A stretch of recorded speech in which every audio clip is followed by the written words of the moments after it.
विधवा बहू का फैसला। महक की शादी रोहन से होती है। रोहन माँ बाप का इकलौता बेटा होता है, लेकिन फिर किसी कारण से रोहन की मौत हो जाती है। बेटा महक, तेरे आगे इतनी बड़ी जिंदगी है, फिर बच्चों की भी जिम्मेदारी। तू कोई काम कर ले।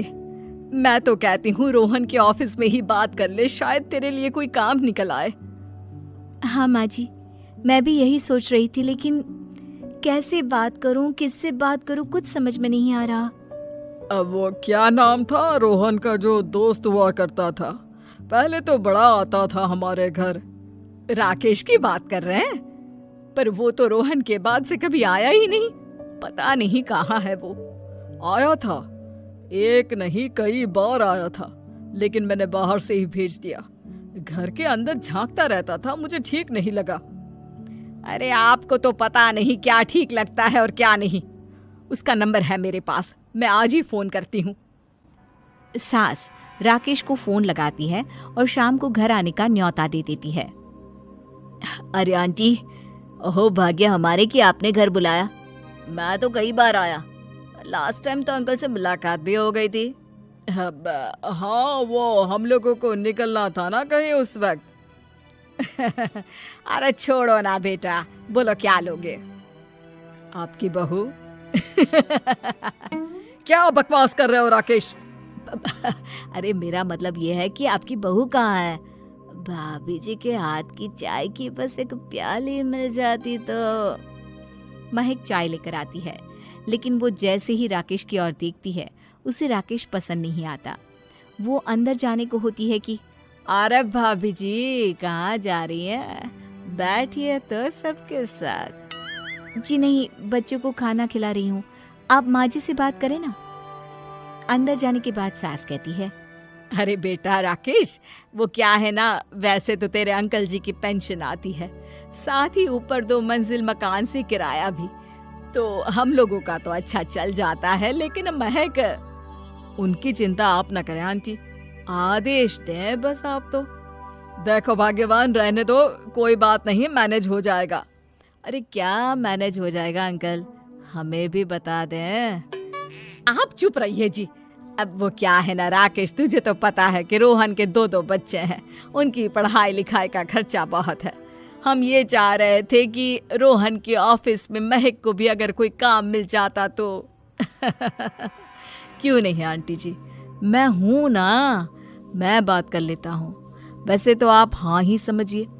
महक भाभी को बोल देना कि कल तैयार रहें मेरे साथ ऑफिस चलने के लिए। मैं मालिकों से मिलवा दूंगा उन्हें। महक अंदर से सब सुन रही थी। अच्छा आंटी जी, तो चलता हूँ, कल आ जाऊंगा। अच्छा भाभी जी, तैयार रहिएगा कल। राकेश तो चला जाता है, लेकिन ससुर सास पर बरस पड़ते हैं। मुझे ये आदमी एक पैसे का पसंद नहीं है। तुम इसे बोल दो कि हमें कहीं नहीं करवानी बहू से कोई नौकरी। अरे क्यों नहीं करवानी? सारा पैसा मैं इसके बच्चे और इसी पर उड़ा दूंगी, तो मेरी बेटी को क्या दूंगी? जरूरत क्या है तुम्हारी बेटी को तुम्हारे पैसे की? अरे वो तो पहले ही बड़े पैसे वाले घर की बहू है। अपनी बहू की सोचो जो अब तुम्हारी बेटी जैसी है। बच्चे रोहन की आखिरी निशानी है। अरे अपना भाषण अपने पास रखो। सारा दिन घर पर बैठी रोटियां तोड़ेगी, तो काम करे ना कुछ बाहर जाकर। बहू सब सुन रही होती है। वो अगली सुबह बिना मन के तैयार तो हो जाती है, लेकिन जैसे ही राकेश आता है, क्या बात है भाभी जी, रेडी हैं? तो फिर चले डेट पर, मतलब इंटरव्यू पर। महक सामने आती है कि सामने ससुर जी खड़े होते हैं। हाँ महक बेटा, आओ चलते हैं, मैं भी चल रहा हूँ। ससुर को तैयार देखकर राकेश का चेहरा बन जाता है। अंकल जी, आप परेशान हो जाएंगे। अरे रहने दीजिए ना, धूप भी बहुत है। वैसे भी स्कूटर में तो 2 लोग ही बैठ सकते हैं ना। तो तुम चलो, मैं बहू के साथ अपनी कार से आ जाता हूँ। महक ससुर जी को देखकर खुश हो जाती है, उसे शांति हो जाती है। वो लोग रोहन के ऑफिस जाते हैं, जहाँ बॉस कहते हैं, नमस्ते अंकल। नमस्ते महक, कैसे हैं आप लोग? रोहन का सुनकर बहुत दुख हुआ अंकल। वैसे कैसे आना हुआ? बेटा, क्या हमारी बहू के लिए तुम्हारी ऑफिस में कोई काम मिल सकता है? हमने राकेश से इसी सिलसिले में तुमसे बात करने को कहा था। उसी के कहने पर हम दोनों तुमसे मिलने आए हैं।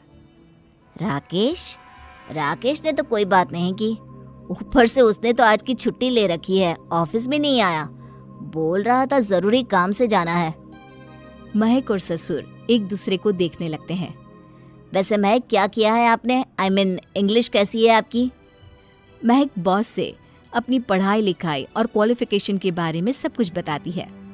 ग्रेट, आपके लिए काम तो है लेकिन ऑफिस में नहीं।